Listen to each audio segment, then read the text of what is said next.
তোমার জানাই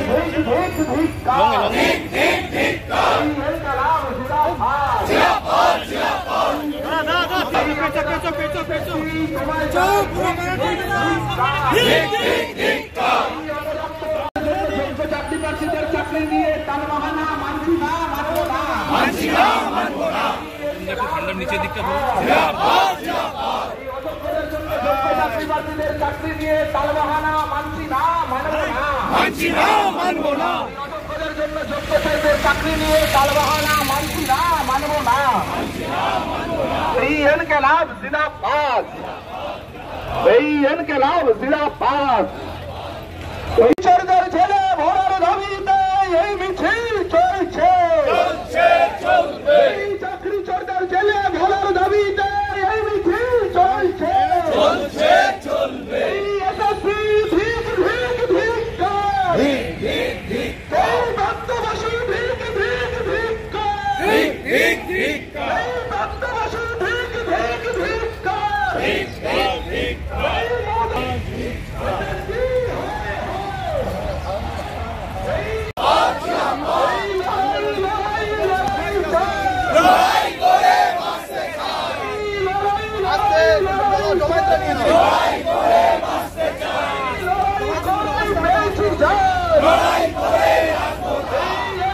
আপনারা সার্ভিস রোডে ঢুকে যান, এর বাইরে আপনারা আর যাবেন না। আপনারা সার্ভিস রোডে ঢুকে যান, আপনারা এর বাইরে আর যাবেন না। আপনাদের অনুরোধ করছি সার্ভিস রোডে ঢুকে যান, আপনারা এর বাইরে আর যাবেন না। আপনাদের অনুরোধ করছি সার্ভিস রোডে ঢুকে যান, আপনারা এর বাইরে আর যাবেন না।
চালু করবার জন্য আমাদের সংগ্রাম, যোগ্যদের চাকরি গেল আরো সংগ্রামের দাবিতে আমাদের সংগ্রাম। এই ছাত্র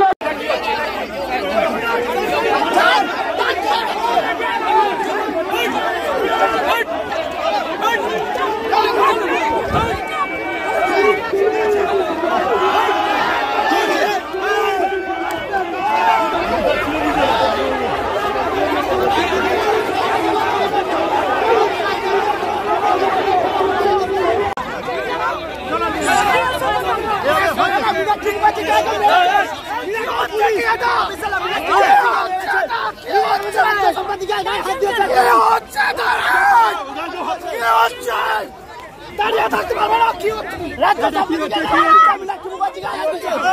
মহিলা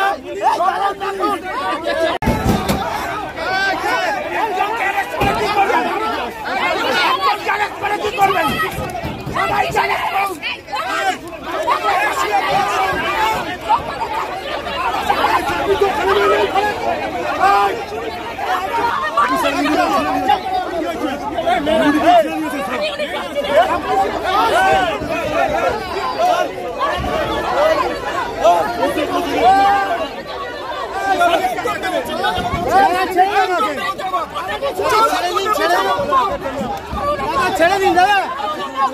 দাদা ছাড়ুন, আমরা ভদ্রতা শিখিয়ে, পুলিশ রুল শিখিয়ে, সার্ভিস রুল শিখিয়ে আসবেন, নইলে কিন্তু বেরিয়ে আসবেন না আপনারা।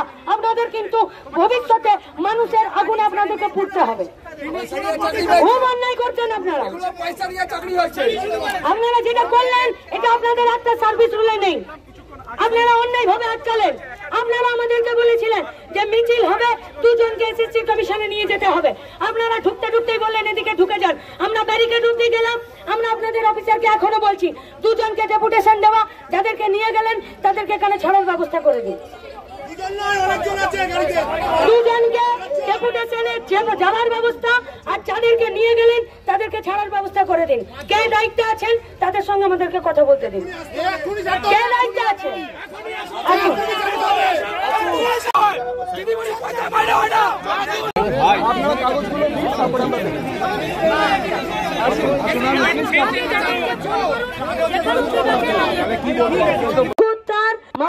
বেরোতে পারতেন না, তাদেরকে ফিরে যোগ্য হওয়ার জন্য যাদেরকে উৎসাহ দেওয়া হতো সেই কমিশনে ফিরে পরিণত করার দায়িত্বটাও আমাদের। আর এই ঘুঘুরদেরকে ফিরে জেলের ভিতরে ভরাটাও আমাদের দায়িত্ব। যারা আটক করে নিয়ে গেছেন তাদের বিরুদ্ধেও যে পদ্ধতিতে, যে রাস্তায় যেখানে যাবার, আপনারা ভাববেন না যে দিনটা এইভাবেই আজকের মতো শেষ হয়ে যাবে। কোন পদ্ধতিতে এ রাজ্যের পুলিশ প্রশাসন চলছে, ব্যারিকেডের আগে নিধিরাম সর্দারের মতন এসে দাঁড়িয়ে প্ররোচনা দিচ্ছেন। পুলিশ মন্ত্রী মমতা ব্যানার্জি 26-এর পর থাকবেন না, তারপরে পুলিশ মন্ত্রী চেঞ্জ হবে। আপনারা ওয়েট করুন, আপনাদের ফিরে ট্রেনিং করিয়ে কি করে কাজ করতে হয় তার ব্যবস্থা আমরা শেখাবো, আপনাদেরকে শেখানো হবে। তাহলে এখন যারা আমাদের আটক হয়েছে তাদেরকে ছাড়ানোটাও আমাদের কাজ। এখন এসএসসির কমিশনে আমাদের 4 জন প্রতিনিধি তারা ডেপুটেশন দিতে যাবেন। এক, ছাত্র সংগঠনের পক্ষ থেকে প্রণয় কাজী, সুকুমার স্যার আমাদের শিক্ষক সংগঠনের পক্ষ থেকে, এবং বাম যুব সংগঠনের পক্ষ থেকে কমরেড সপ্তর্ষি দেব এবং তাপস সিনহা। এই 4 জন যাবেন, যারা এখানে দাঁড়িয়ে আছেন এই ডেপুটেশনে নিয়ে যাবার জন্য যা দায়িত্ব সেই দায়িত্ব করবেন। এখানে ওনারা যতক্ষণ না ফিরছেন ততক্ষণ এখানে বিক্ষোভ চলবে, তারপরের ঘোষণা আমরা সেখান থেকেই করব। এখন 4 জন ডেপুটেশনে যাবেন। যারা কর্তা ব্যক্তি, সেই কর্তা ব্যক্তিরা আমাদের যারা আমরা ছাত্র তৈরি করি, ওই প্রশাসনের কর্তা ব্যক্তি যিনি আইপিএস হচ্ছেন, যিনি আইএস আছেন, আমি দায়িত্ব নিয়ে বলছি আমরাই তৈরি করেছি তাদের। আমাদের প্রথম কথা, সরকারের নেওয়া ঘুষের বাজারে সাদা খাতা জমা দেওয়া মাস্টারমশাইদেরকে চাকরি দেবার জন্য যে ঘুষের বাজার তৈরি করেছিল, তাতে রাজ্যের অসংখ্য যোগ্য মেধাবী ছাত্রছাত্রীরা, বেকার যুবক যুবতীরা যারা আজকে মাস্টারমশাই দিদিমণি এবং গ্রুপ সি গ্রুপ ডি এ চাকরি পেলেন, আজকে তারা শাস্তি পাচ্ছেন। সরকারের শাস্তি তাদেরকে পেতে দেওয়া চলবে না। দ্রুততার সাথে যারা যোগ্য তাদেরকে বাঁচতে হবে, আর তাদেরকে তাদের চাকরিতে ফেরাতে হবে। তাদের চাকরির সার্ভিসের যে কন্টিনিউ আছে সেটা কন্টিনিউ করতে হবে। তাদের যে বেতনের কন্টিনিউশন আছে সেই কন্টিনিউশনের কথা বলতে হবে। কোর্ট শাস্তি দিয়েছেন অযোগ্যদেরকে, আমরা যে রায় দিয়েছেন সেই রায়কে, কোর্টের রায়কে স্বাগত জানাচ্ছি, কিন্তু কোর্ট হাত তুলে দিতে পারেন না যোগ্যদের ক্ষেত্রে। তাই এবিটি এর মাস্টারমশাই দিদিমণিরা এই সংগঠনের পক্ষ থেকে তারা যারা যোগ্যরা তারা যাতে কোনো আইনি জটিলতায় না পড়েন, তারা যাতে নিজেদের কাজ নিজেরা ফেরত পান, তার জন্য সুপ্রিম কোর্টে মামলা নিজেদের খরচে এবং গোটা রাজ্যের যারা যোগ্য মাস্টারমশাই দিদিমণি গ্রুপ সি গ্রুপ ডি এর যারা চাকরি পেয়েছিলেন, আমরা আপনাদেরকে বলছি আসুন আমাদের সাথে একসাথে আপনাদের নামের তালিকা জমা করুন। আপনাদের চাকরি ফিরিয়ে দেওয়ার দায়িত্ব এবিটিএ যা নিয়েছে সেই দায়িত্বের সাথে ছাত্র যুবরাও তাদেরকে সহযোগিতা করবে, এবং আপনারা যারা যোগ্য তাদের চাকরি আমরা ফেরত দেওয়ানোর জন্য এই লড়াইটা শেষ অবধি করতে হবে। আমাদের 3 নম্বর কথা, যে ক্যাবিনেটে বসে রাজ্যের মন্ত্রীরা ভ্যাকেন্সির বাইরে নতুন করে পদ তৈরি করলেন, রাজ্যের মুখ্যমন্ত্রী ব্রেনোলিয়া ডিব্বাটা শেষ হয়ে যাবার জন্য মনে করতে পারছেন না আর বলে দিচ্ছেন যে ওটা তো আমি জানি না, ওটা শিক্ষা দপ্তরের, ওটা কমিশনের বিষয়। আপনাকে জানিয়ে দিই, ফিনান্স কমিটি অ্যাপ্রুভাল না দিলে নতুন পদ তৈরি হয় না।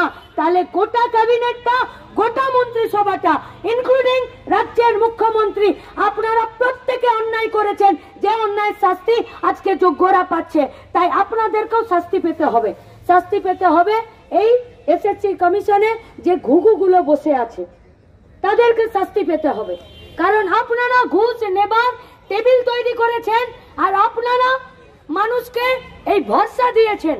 কোন বাপ মা ছেলে মেয়ে জন্মানোর পর নিজের 1 বিঘে জমি আর বইয়ের গয়না থেকে হাজার হাজার লোকের চাকরি যাওয়ার ইতিকথা লেখা হয়েছে, সেই দপ্তরকে এত শক্ত শেকলে বেঁধে রেখেছেন যে আমরা ঢুকতে পারছি না, নাকি এই জন্য বেঁধে রেখেছেন যে আপনাদের দুর্নীতির কথাটা বাইরে না চলে আসে? এইটা আমরা প্রশ্ন করেছি।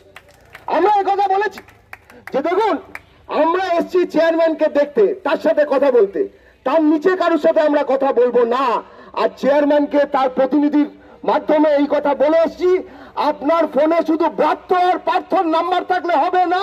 আজ থেকে মীনাক্ষী, সপ্তর্ষি, অপূর্ব, তাপসদা, এদের নাম্বার রাখুন, এদের নাম্বার রাখুন। আপনি যেদিন আসবেন সেদিন আমাদেরকে খবর দেবেন। আমাদের ডেপুটেশনের কাজ, আমরা সেদিন আপনার সাথে কথা বলে সেদিন আমরা সেই কাজ সম্পূর্ণ করব। আজ এই কাজ আমরা সম্পূর্ণ করলাম না, কর্মসূচি সম্পূর্ণ করলাম।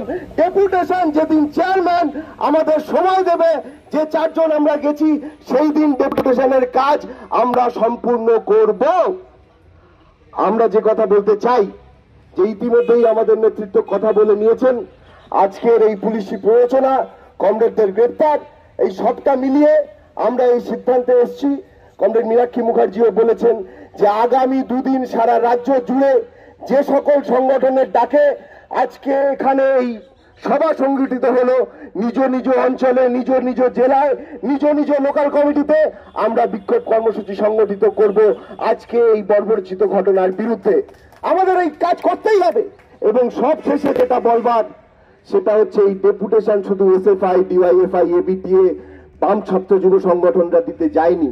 হ্যাঁ, আমরাই গেছিলাম, কিন্তু যাদের প্রতিনিধি হয়ে আমরা গেছি তারা রাস্তায় রয়েছে। তাদের প্রতি আমরা এই বার্তা অবশ্যই দিতে চাই যে লড়াই শুধু ডিওয়াইএফআই, বাম ছাত্র যুব সংগঠনের লড়াই নয়, এই লড়াই আপনাদের লড়াই। এবং এই লড়াইতে আমাদের হাত আপনারা শক্ত করুন, আমরা আপনাদের জন্য লড়ছি। এখন আপনারা জানেন যে আমাদের 7 জন কমরেডকে এর মধ্যেই গ্রেপ্তার করেছে। আমরা এখান থেকে সাউথ থানা, বিধাননগর দক্ষিণ থানায় যাব, আমাদের কমরেডদেরকে ছাড়িয়ে নিয়ে তাদেরকে লাল সালাম জানিয়ে আমরা নিজ নিজ জায়গায় ফিরে যাব। এই কথা বলে আপনাদের সকলকে অভিনন্দন জানিয়ে আমি আমার কথা শেষ করলাম। ইনকিলাব জিন্দাবাদ, ডিওয়াইএফআই জিন্দাবাদ।